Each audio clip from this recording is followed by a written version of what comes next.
একটি কমিটি গঠন করে দেবেন। যারা হত্যাকাণ্ডের ফলে বিভিন্নভাবে সাজাপ্রাপ্ত হয়েছেন তাদের বিষয় নিয়ে সঠিক তদন্ত রিপোর্ট দেওয়ার জন্য এই কমিশন কাজ করতে প্রতিশ্রুতিবদ্ধ। যদি এই কমিশনের কোনো ধারা কিংবা কোনো শব্দ দ্বারা এই কমিশনকে পুরোপুরি স্বাধীনতা না দেওয়া হয়ে থাকে তবে তারা আমাদের যে 8টি দাবি দেওয়া আছে তার প্রেক্ষিতে অবশ্যই বিবেচনা করবেন।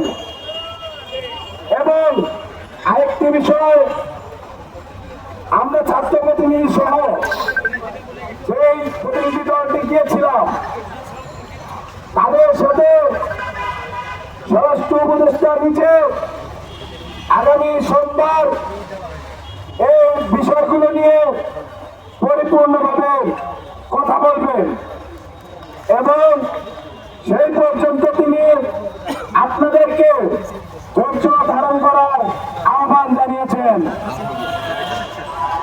আমরা বিশ্বাস করি এই সরকারে যারা উপদেষ্টা মন্ডলী আছেন, স্বরাষ্ট্র উপদেষ্টা সহ ছাত্র উপদেষ্টারাও আপনাদের প্রতি সহানুভূতিশীল।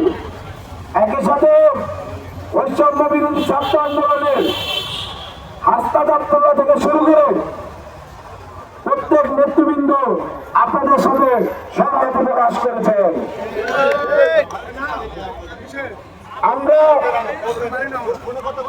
এখন এই মুহূর্তে যেহেতু দুর্ভোগ হচ্ছে, আমরা এই স্থান ত্যাগ করে শহীদ মিনারে গিয়ে একত্রিত হব এবং আমরা আগামী সোমবারে সরাসরি স্বরাষ্ট্র উপদেষ্টার কাছ থেকে আমরা এই আত্মপান্ত আপডেট দেব। ধন্যবাদ সকলকে।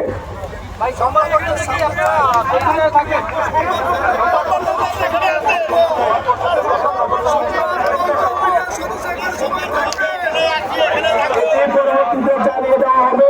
এখন আপাতত প্রত্যেকে